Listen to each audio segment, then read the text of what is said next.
Hello, my loves. My name is Kellyanne, and this is a card reading on how to embody your inner destroyer.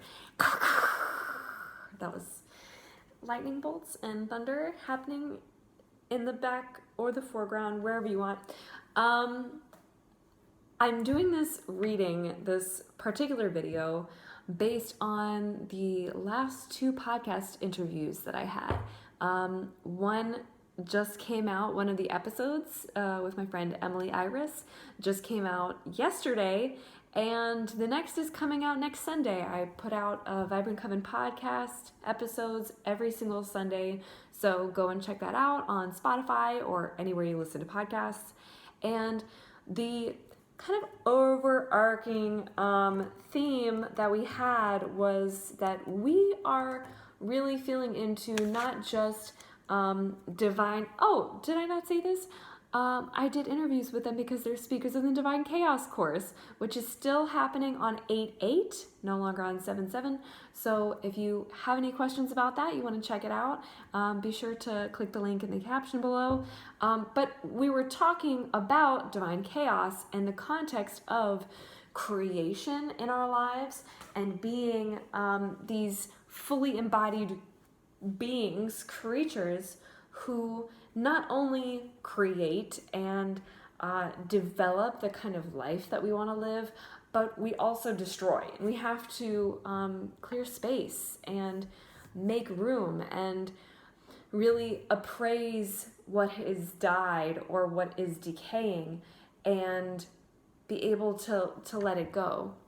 There's also, I think, a part of being divinely chaotic that embraces the emotional chaos of rage taking over and needing you to just throw things and smash things and be physically just destructive with your physical energy.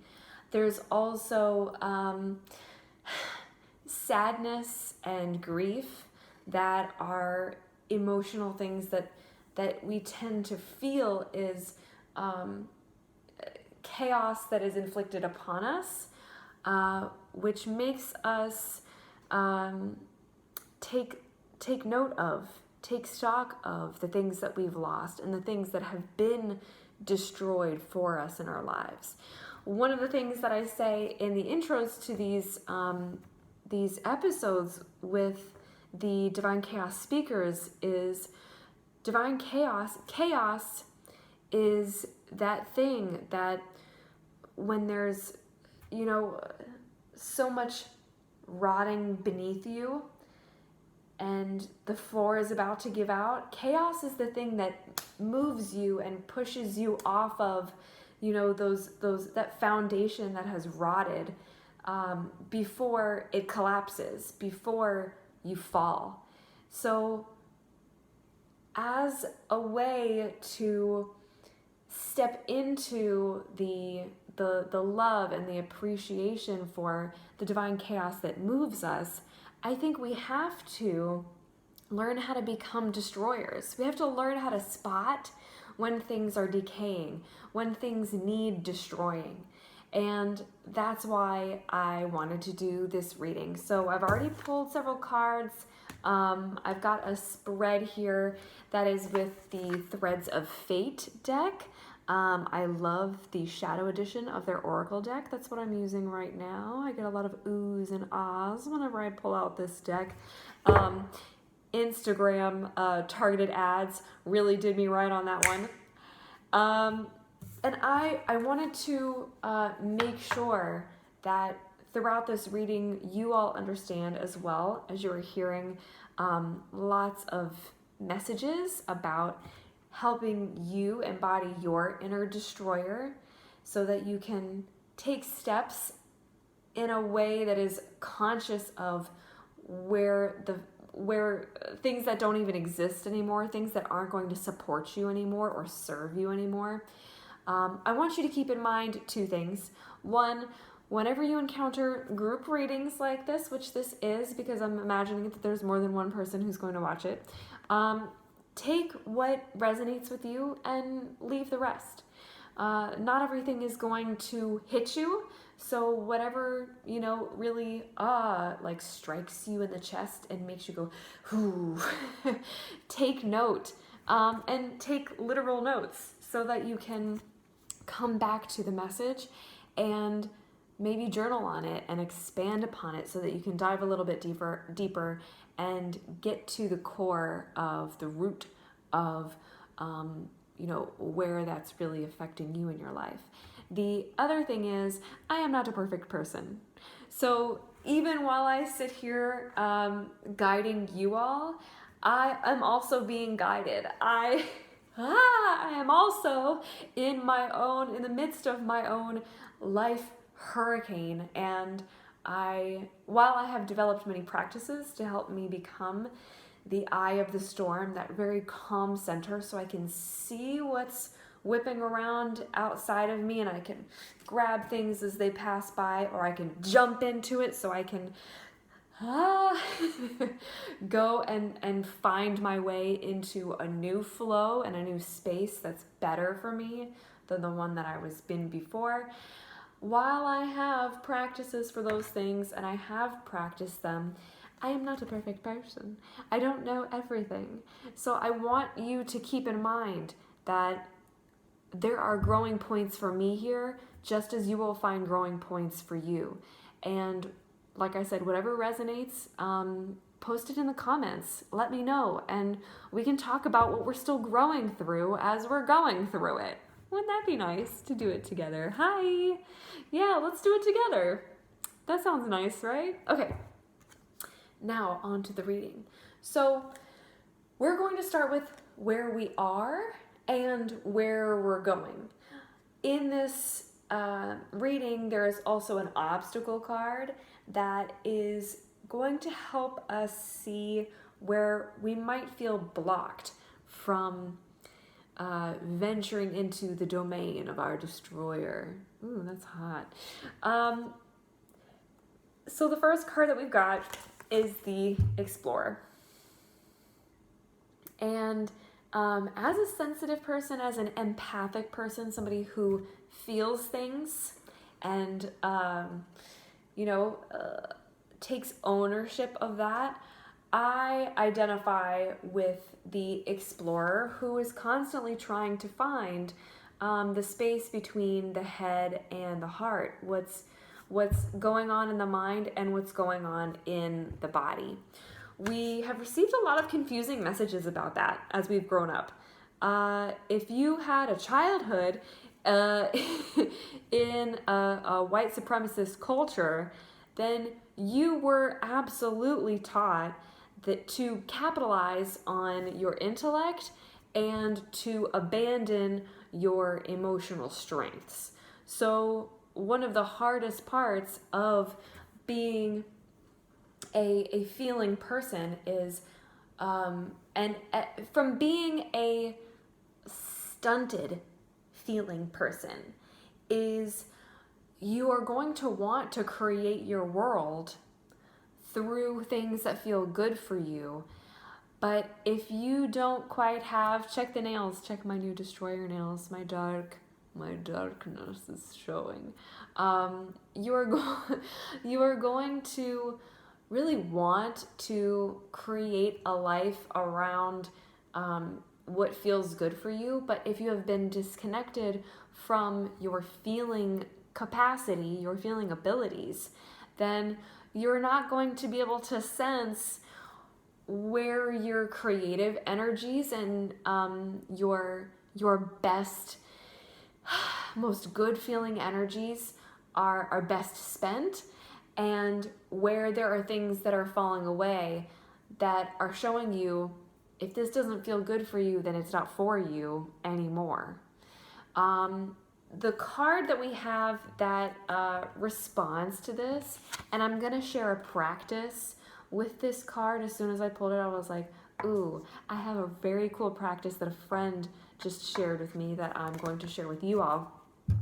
The response to an explorer who is finding it hard to navigate their finding their true center and letting it be something that is created by way of destroying some things that are not meant to be there and destroying the not good feeling things, relationships, situations that are, in your space, in your environment.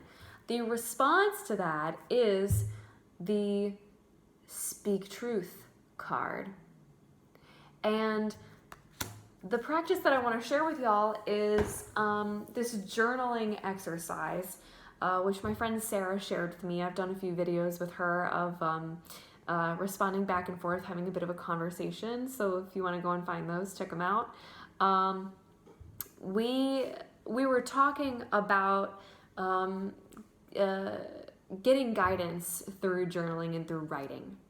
And even if you are not a writer, even if you have never gotten into the practice of writing or journaling, or even if you've fallen out, this is something that is, I think, really easy to do because you start with a foundation of familiarity with who you're writing to. So what she does is she picks a deity to write to, ask a question, and then she continues on writing as though she is that deity, as though she is that person. And she allows herself to open up to their voice and what they might have to say to her. This is like a very not thinking sort of experiment. It's really just a stepping into the shoes of somebody or something that you admire for having certain qualities. She wanted to pick a really fierce mother figure, so she picked Jodie Foster. She writes to fierce mother goddess Jodie Foster and asks her questions and receives her answers. My inspiration was Grandmother Willow from the Disney movie Pocahontas. Yes, I picked a cartoon character, and then I picked a second cartoon character, okay? Grandmother Willow is the one that gave me a little bit of information on truth, which I'll get to. And my second person that I wrote to that I deified, that I made into a deity for the purposes of this journaling exercise was Miss Frizzle from the Magic School Bus, because I felt like I needed somebody to help me tune into like a playful curiosity around where my anxiety was coming from. So I asked her about some of those things, but I asked Grandmother Willow, what is a truth that I know that I need to be made conscious of now? And basically what she told me is, you've grown up around people who are in the habit of self-harm.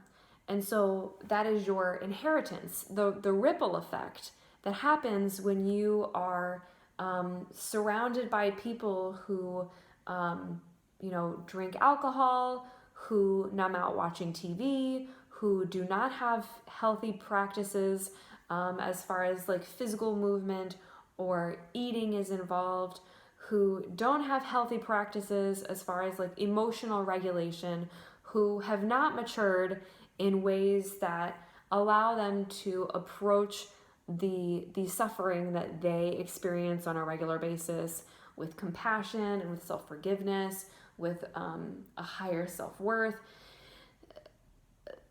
That has a ripple effect.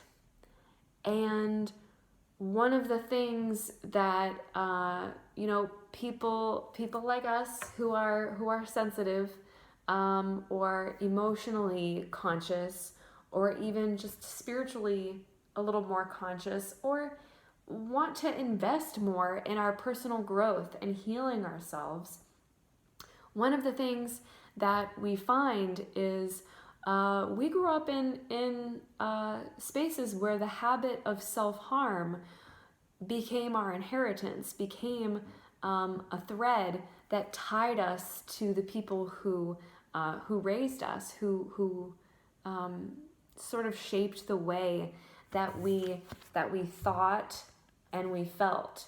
So like our internal compass got knocked off. And hello, Pocahontas reference. There's the compass. There's an arrow spinning and spinning and spinning and spinning, and the raccoon's eyes are like. We've had our compass true north really knocked off by the habit of self-harm that we learned from the people that we've been around. And the only thing that can heal is to sever from the people who are not willing or able to get themselves out of the habit of self-harm, and to develop a habit of honesty. Because honesty and speaking truth to yourself, being honest with yourself about the reality of the situations that you're in, is the way to heal what has been throwing you off of your own course to creating a life that is vibrant, is truly your own, and truly filled with all of the colors that all of the colors and textures that you want your life to be made up of. If you want your life to be made up of more respect, and you're surrounded by people who are in the habit of self-harm, so they don't really show themselves respect, and therefore the ripple effect happening is they cannot respect you because they don't know how to do it. They don't know what that looks like. What happens is you end up not being able to respect yourself, and to embody your destroyer is to sever those ties and recognize that you cannot sever the tie. And because like the first thing that I thought of was, do I have to? Because I love the people. I love and appreciate the people who have taught me these habits of self-harm. I love and appreciate them because they taught me a lot of other things too. What you're going to come to on your path is that compassion fork, where you are going to want to move toward creating a life that is maybe not so connected with them, but still like keeps them close enough that you feel comfortable, and that you don't really have to have any serious or hard conversations with them. The other side of the road here, the other piece of the fork, is to witness the suffering that you experience by staying so enmeshed, by staying so wrapped up and tangled in the connection that you have with them, that you realize, if I'm going to be the witness of this and try to do something about it, I'm going to have to disconnect. I'm going to have to snip all of those threads and take my own path, which can be really hard to hear, because that doesn't just mean speaking truth to yourself and developing this like really solid, true blade of honesty, of integrity within yourself. But you are also going to notice that it is wrapped in barbed wire. And your integrity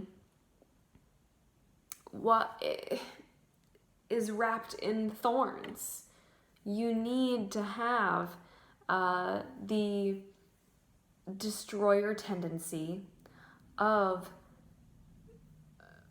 being sure that other people do not cross or try to grab at the power that you've just found in your integrity, the power you've just found in your compassion, try to snatch it away from you.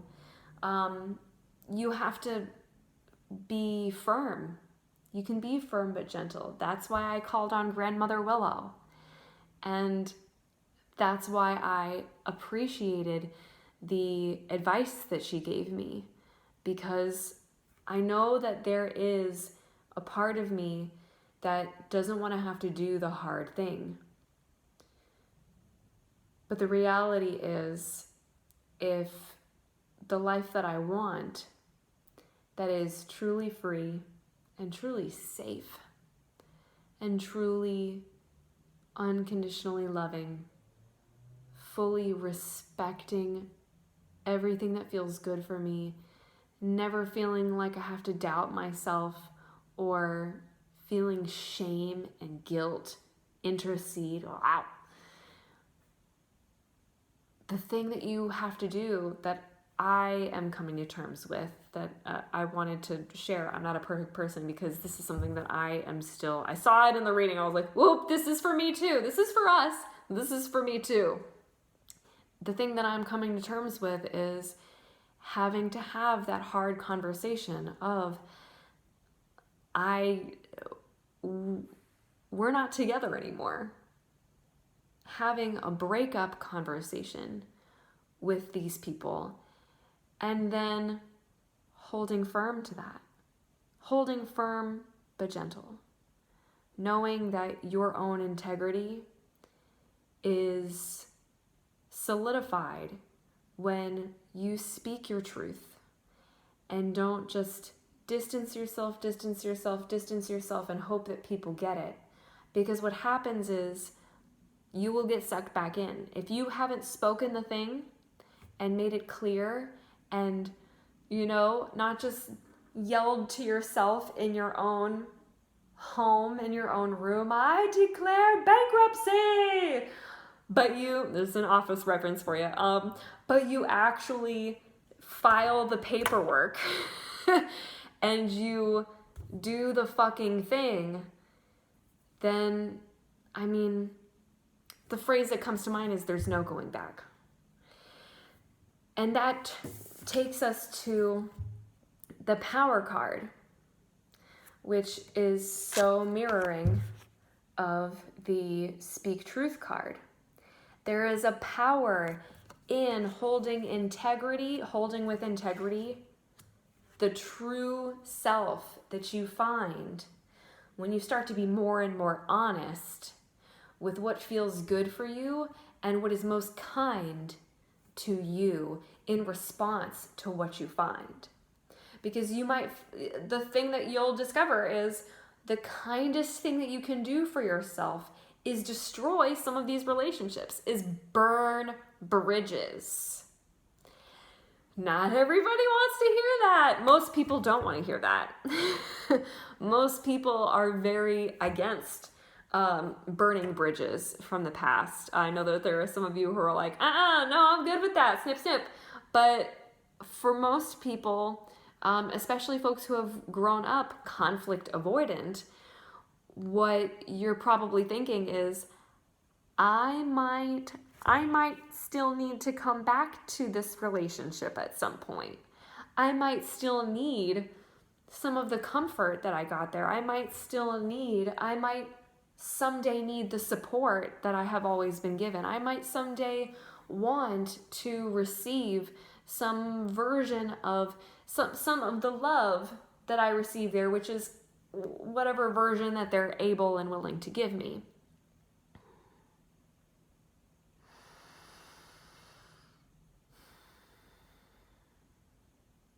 Another practice that you can employ is writing out what you really get from the relationship.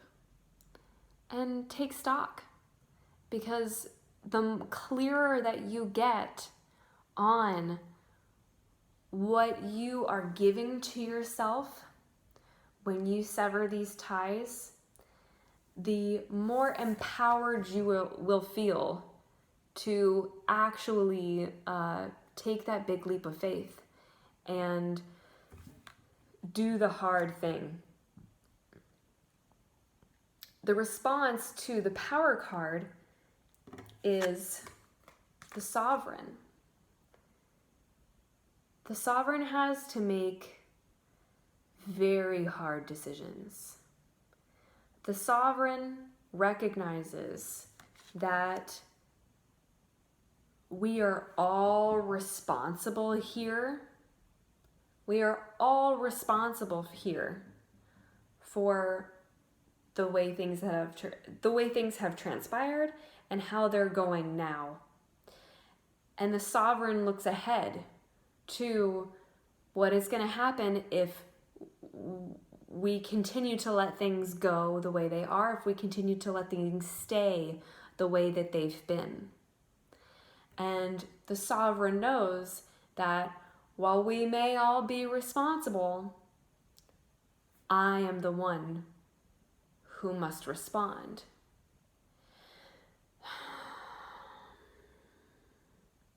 And the sovereign makes very hard decisions based on what is good for the future of the creation.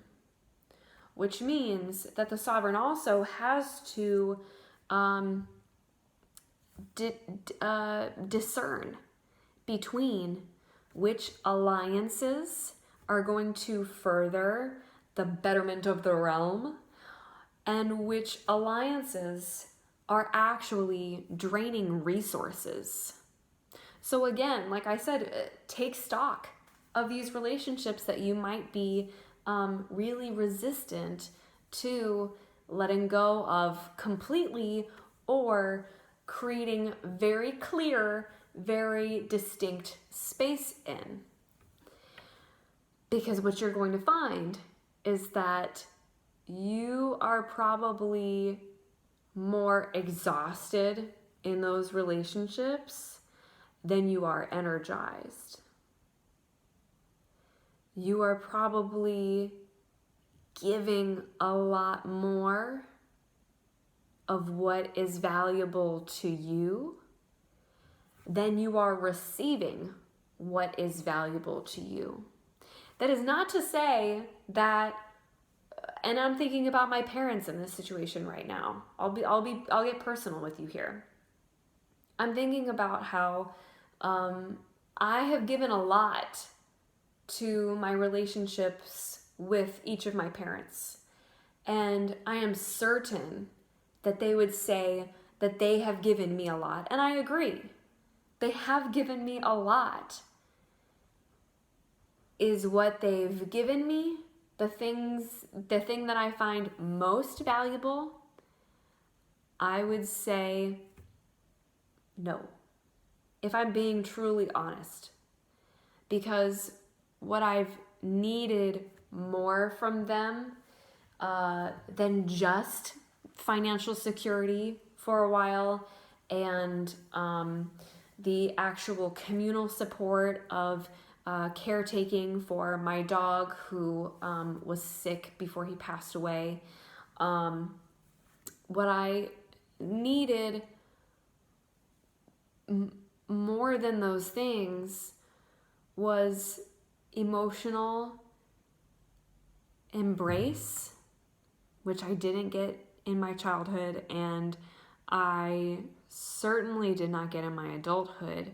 I tried to coax it, tried to coax it out, and I think I kind of maxed out on that. I think I saw where it plateaued, and I saw that they could give more, but that what they could give was still not what I needed. And owning my capacity, owning their capacity, is the most compassionate thing that I can do. Witnessing that it is causing them suffering, for me to blame them for not being able to give me something that they cannot give. And it is causing me suffering to stay in a relationship where I'm constantly wanting and not getting. I also wanted encouragement, energetic support for me pursuing my business. And I received the opposite of that. I won't get into all of that. Maybe I'll talk about that in the Spiritpreneur Portal. But I really didn't get what I needed. And I ended up feeling, after all of this healing and all of this relationship and communication work that I've done with them, feeling not energized, but instead exhausted. So this is why I'm giving you my personal take on it, because I want you to see how it's not a little thing for you to need what you need. The things that you need are what makes you successful at creating the life that you dream of, creating the life that you desire. And while other people will tell you that the things that you need are not real needs, are not real necessities, and they will belittle the things that are important to you to make it seem so grand and so big, all that they've been able to give you, to, again, introduce shame, introduce guilt, introduce self-doubt, introduce a lack of self-worth, a lack of self-confidence. While they will try to do those things, I promise you, they will try to make, it's the light kingdom versus the dark kingdom that is, well, we've been giving you all of these things, and haven't you, it's like, you've been giving me monkey paw after monkey paw. I think I'm asking for one thing, but I'm actually being tortured along the way.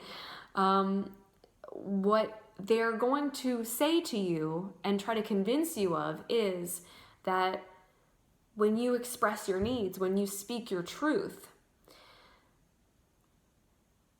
it's not that important. The reality is, that's their reality. That's their version of what they have created for their own lives. And their inner destroyer is trying to destroy your dreams in order to protect their dreams, in order to protect the life that they have created.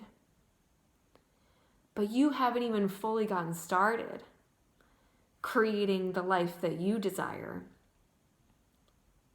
So it's really not fair of them to make you feel like your needs are less than, to make you feel like the things that you've always wanted from them and never gotten are unimportant.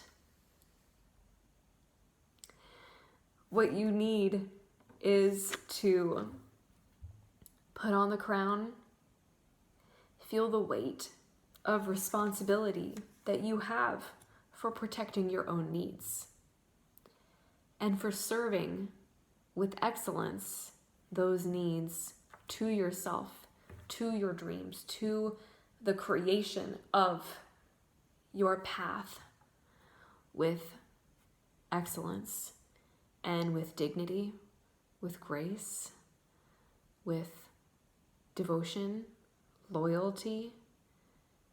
These are all things that you can show yourself and that you will need to show yourself, because the obstacle card, the very last card, is the outlaw. The outlaw for me represents the pioneer.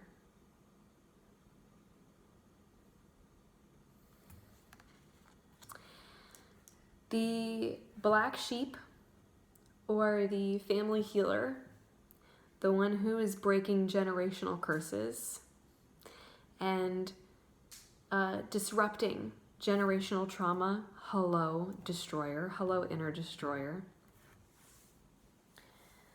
They're the ones who are the pioneers, who go out and do something that they've never seen anybody else do, who forge ahead and break all of the laws that they were taught.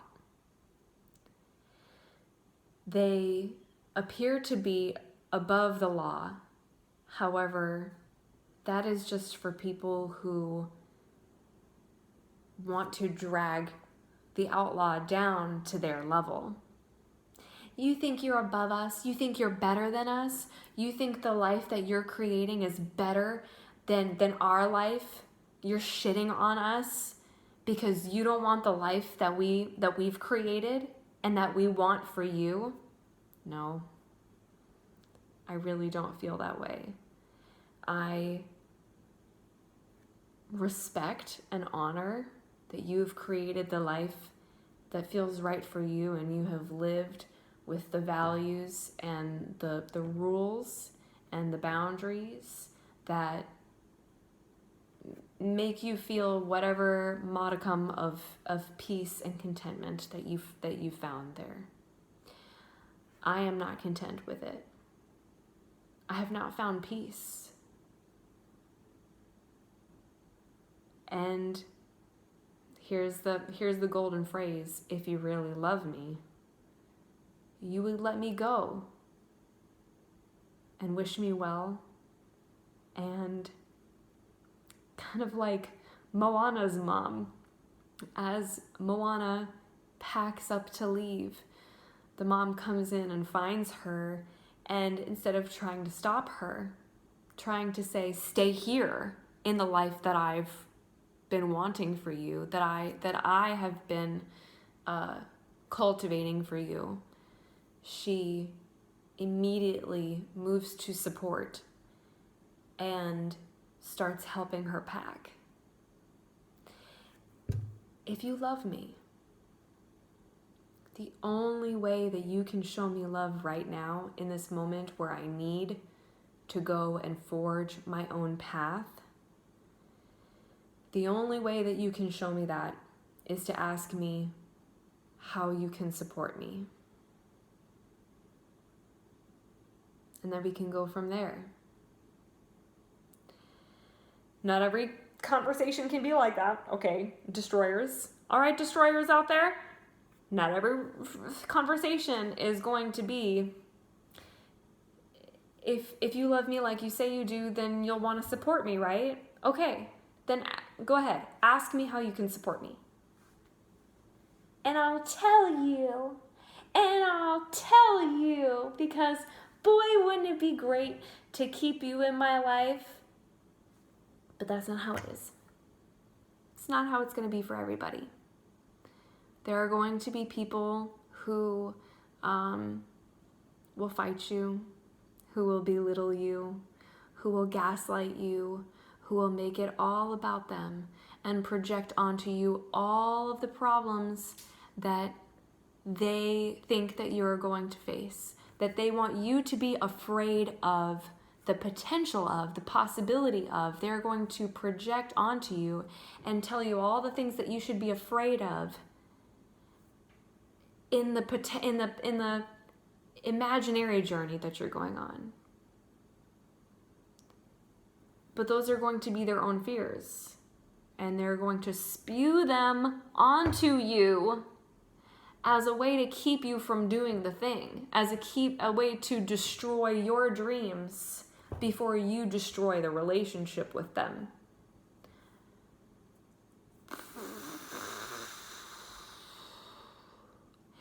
As an outlaw, as a rebel, as a pioneer, as a revolutionary, as the person who says, your rules are not the rules that I want to live by,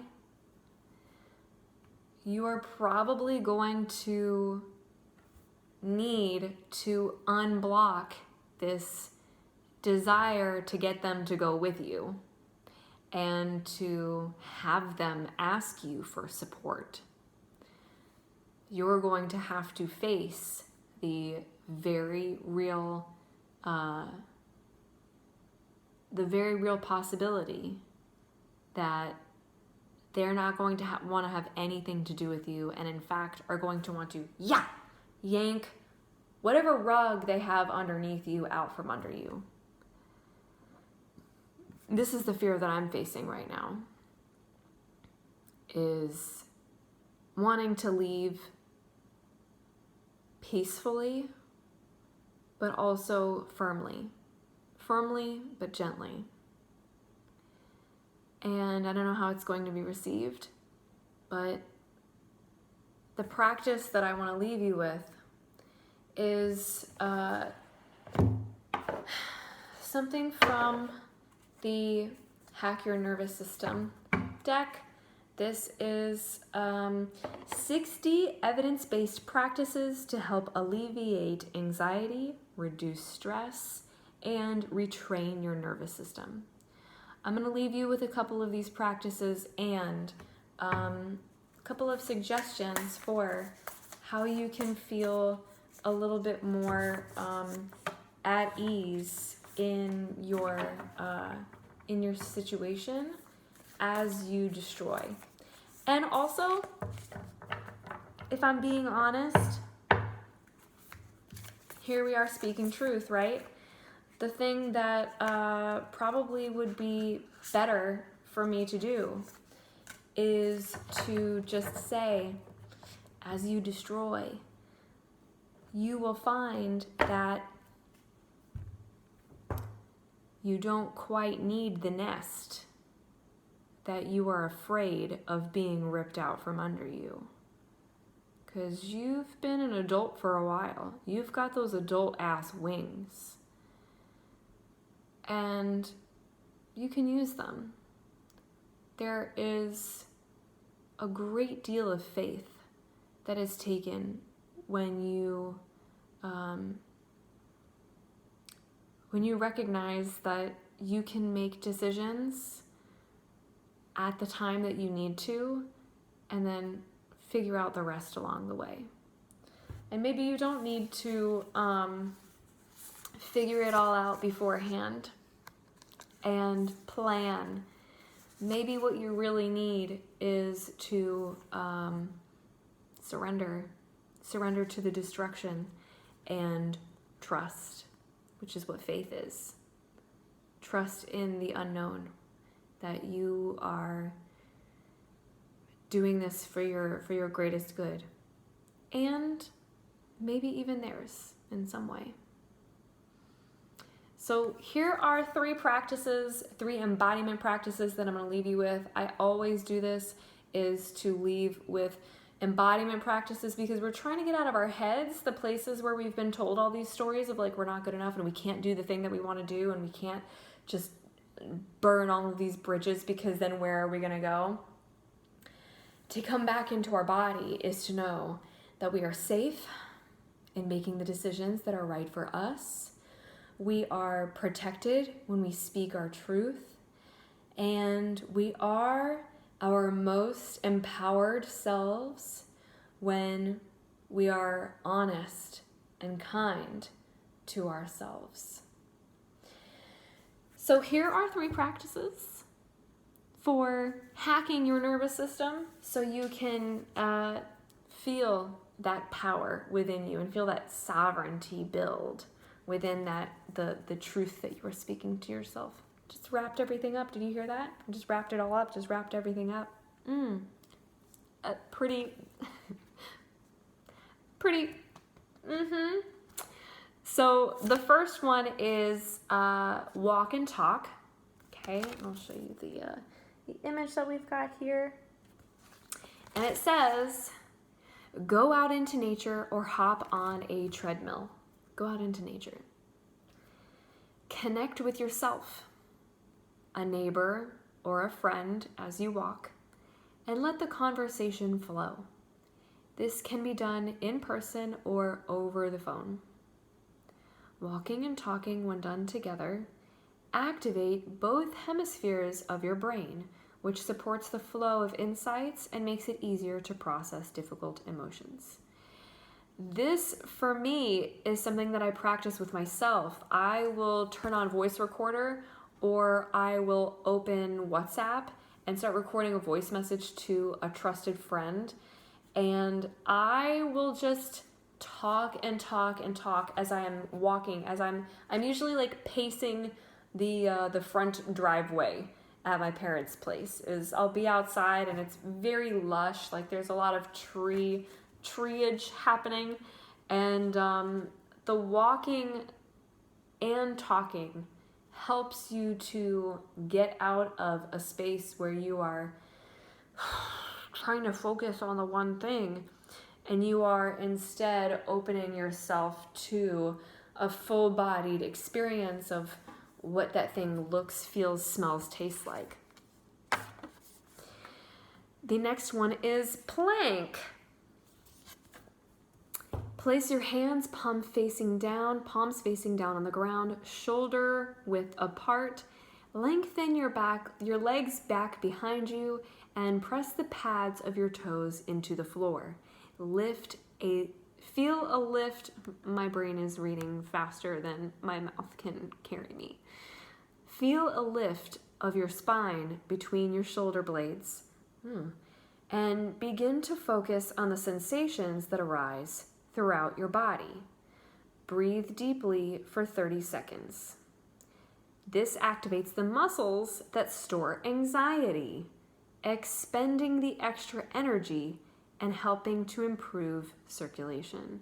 So if you're feeling like, I'm going to have this conversation, and you've already walked and talked it out, and now you just need to kind of burn off some of that anxiety, plank it out.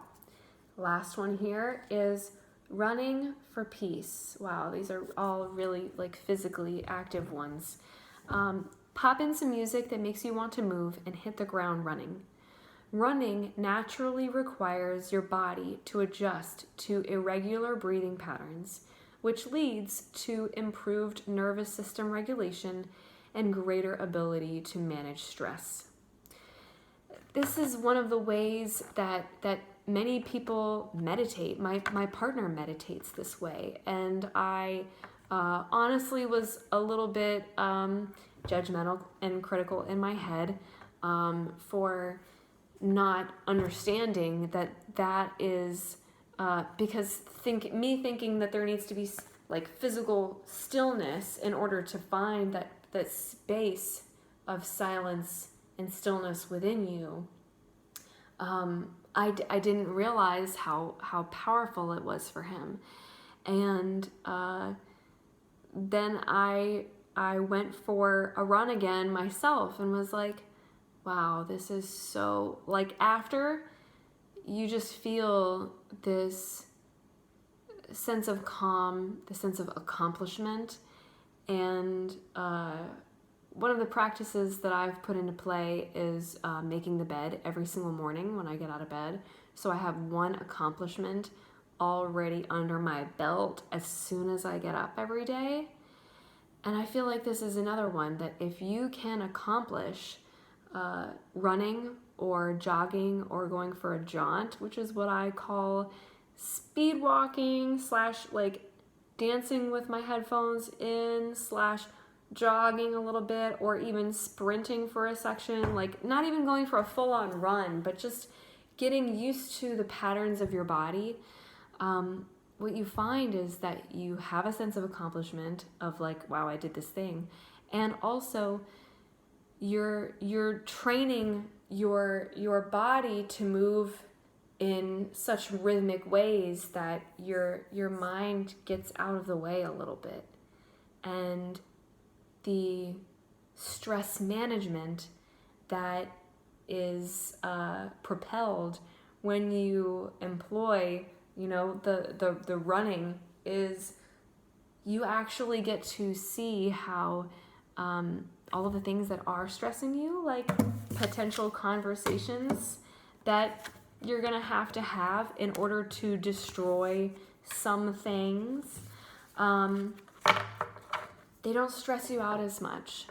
They don't make you feel quite as harried, quite as frantic or fragile, because you've found some sense of strength and of resiliency here. So I hope that you use these nervous system hacks. I hope that this guidance has helped you and supported you in some way. Please let me know in the comments if this has been of benefit to you. I'm really trying to make my videos shorter, but like Also, I kind of don't care at this point because the messages that are coming through are so crystal clear and need to be heard and need a supportive space to be held, that if you are here watching right now, it's because you needed what you came for. And I hope you got what you came for. Let me know in the comments how this was for you. Be sure to subscribe if this resonated in any way, and if you want to hear more from me. I'm always here for the compassionate talks, and like I said, let's do this together. I'm in the process of destroying a lot in my life right now. It's hard, and you don't have to do it alone. I love you. I believe that you are deserving of all of the respectful, integrity, held with integrity, love, unconditional love, and support that will help you be a success at building the life that you desire. You are deserving of that kind of love. Be sure to check out the Divine Chaos course, again, linked in the caption below, if you want to not just hang with me and have these compassionate conversations, but you want to workshop with me and be in a more intimate live space with me and 4 other speakers who blow my mind on a regular basis, which is why I invited them to be speakers this year in the Divine Chaos course. And if you want more of this, but you want to take it to the next level and really learn how to surrender, learn how to create a safe container for you to stretch and flex and create the life that is peaceful and joyful for you, be sure to check it out. It is more and more powerful each year. So I hope you join us, and I hope you subscribe, and I hope you know that you're deserving of all the love you desire. And I hope you have a beautiful, wonderful rest of your day. Mwah.